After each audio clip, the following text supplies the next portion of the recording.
As the great philosopher Socrates once said, "He who is not a good servant will not be a good master." Today, we delve into the depths of our habits and explore those that breed disrespect. This exploration is not merely an intellectual exercise, it's a journey into the core of our interactions, our relationships, our very essence as social beings. Socrates' wisdom reminds us that the quality of our service to others, the habits we cultivate, shape the respect we command as leaders, as friends, as family members. Now let's take a moment to reflect. How do your habits shape the way others perceive you? Are there patterns in your behavior, perhaps even unconscious ones, that may be sowing seeds of disrespect? Our habits are the architects of our lives. They build our reputation, our relationships, and ultimately, our reality. So stay with us as we uncover the 4 awful habits that make people disrespect you. The first habit that induces disrespect is not listening. Let's delve into the significance of this seemingly straightforward habit. Active listening is the cornerstone of effective communication. It's the process of not just hearing the words that are being said, but also understanding the complete message being conveyed. Imagine you're having a conversation with someone, and instead of focusing on what you're saying, they're constantly checking their phone, or their eyes are wandering around the room. You'd naturally feel disrespected, wouldn't you? The message they're sending is that what you're saying isn't important to them, or worse, that you are not important. This lack of attention and disregard communicates a lack of respect and interest in the other person. It's as if you're saying, "I don't value your thoughts, feelings, or experiences enough to give you my undivided attention." In turn, this leads to their disrespect towards you. Why would they respect someone who doesn't respect them? The ancient Stoics understood the importance of listening. They believed that we have 2 ears and 1 mouth for a reason, that we should listen twice as much as we speak. They knew that by listening, we show respect, we learn, and we build stronger relationships. But let's be clear, listening is more than just being silent while the other person talks. It's about being present, showing empathy, and responding appropriately.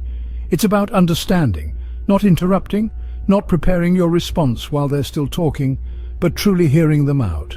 Now you might be wondering, how can I become a better listener? Well, it starts with intention.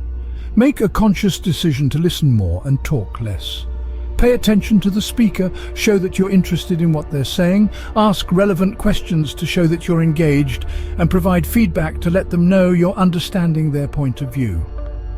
In the end, respect isn't something that's given freely. It's earned through our actions. And one of the most impactful actions we can take is to listen, truly listen, to those around us. So let's strive to become better listeners, to show respect to others and in turn earn their respect. Remember, to earn respect, you must give respect. And listening, truly listening, is a fundamental part of that. The second habit that breeds disrespect is breaking promises. Promises. Those sacred words we pledge to one another, underpinning our relationships with a bond of trust.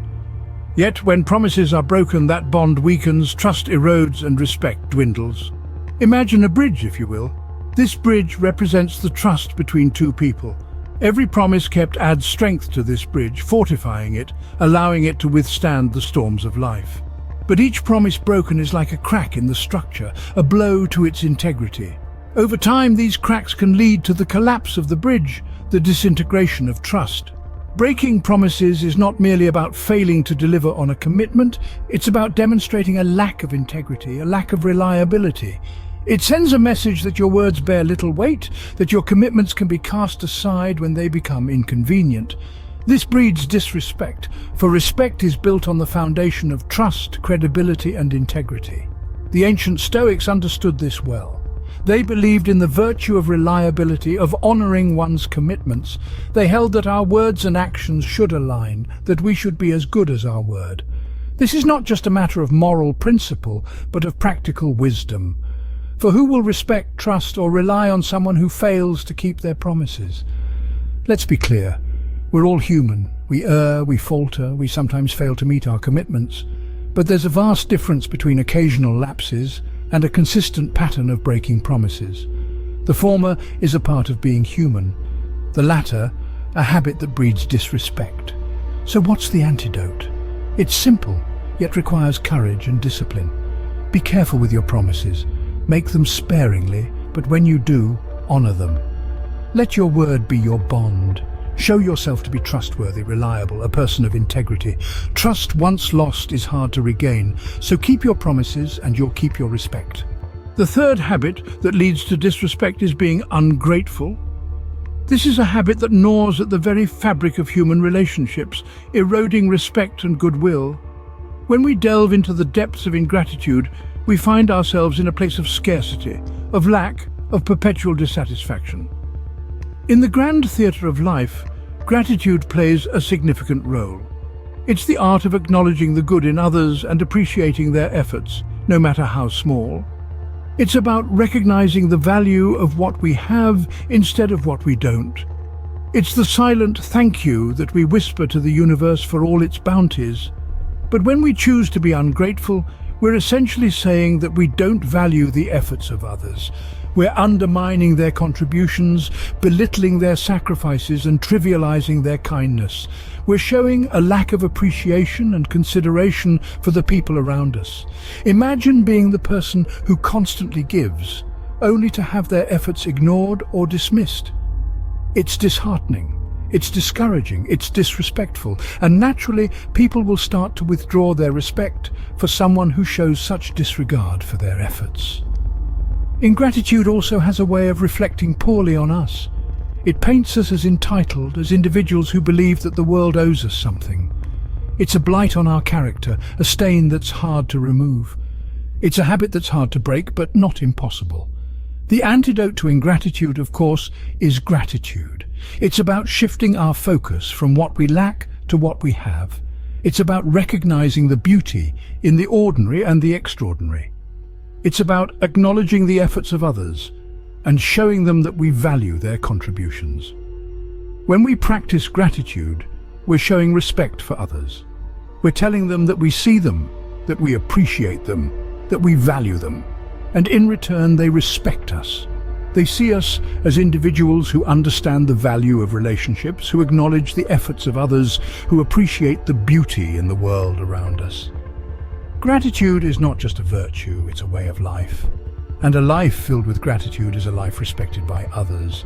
The final habit that fosters disrespect is being self-centered. Now, being self-centered is not just about having an inflated sense of self-worth. It's a worldview, a perspective that blinds us to the experiences and feelings of others. It's the habit of putting ourselves at the center of every narrative, every situation. This can be as simple as always talking about ourselves in conversations, rarely asking about others, or constantly turning the spotlight back on us. But what does being self-centered communicate to those around us? It shows a lack of empathy, a lack of understanding. It sends a clear message that we consider our stories, our thoughts, and our feelings more important than theirs. That we are not interested in their experiences, their perspectives, their feelings. In essence, it makes others feel unvalued and unimportant. Imagine being in a conversation where the other person only talks about themselves, their accomplishments, their problems, their interests. How would that make you feel? Unvalued, unimportant, perhaps even disrespected. This is precisely the kind of disrespect that being self-centered can foster. Now let's consider the Stoic perspective. Stoicism teaches us to see beyond ourselves, to understand that we are part of a larger community of beings. It encourages us to consider the experiences and feelings of others, to show empathy and understanding. By doing so, we make others feel valued and important. But how can we overcome this habit of being self-centered? It starts with self-awareness, recognizing when we are putting ourselves at the center of every narrative. It involves actively listening to others, showing interest in their stories, their thoughts, their feelings. It's about showing empathy, understanding, and respect. It's about shifting the focus from me to we. Embracing this shift can lead to profound changes in our relationships and interactions. It can help us earn the respect of those around us. It can make us not just better conversationalists, but better friends, better family members, better human beings. Everyone wants to feel valued. By showing empathy and understanding, you can earn the respect of those around you. As we come to the end of our journey, let's recall the 4 habits that breed disrespect. We've journeyed through the wilderness of not listening, the rocky terrain of breaking promises, the murky swamps of ingratitude, and the dense forest of self-centeredness. Each of these paths, if tread thoughtlessly, can lead to the loss of respect from those around us. Not listening can make people feel unheard and insignificant. Breaking promises erodes trust and credibility. Being ungrateful breeds resentment and negativity. And being self-centered isolates us, making it hard to forge meaningful connections. It's important to remember that our habits shape the way others perceive us. So, take a moment, evaluate your own habits. Are you walking down any of these paths? If so, it's never too late to change course. Remember, respect is earned, not given. It's in your hands to mold the respect you receive. Until next time, stay thoughtful and stay respectful. Please leave your comments. I want to hear your opinions. Thank you for your time. Until the next one.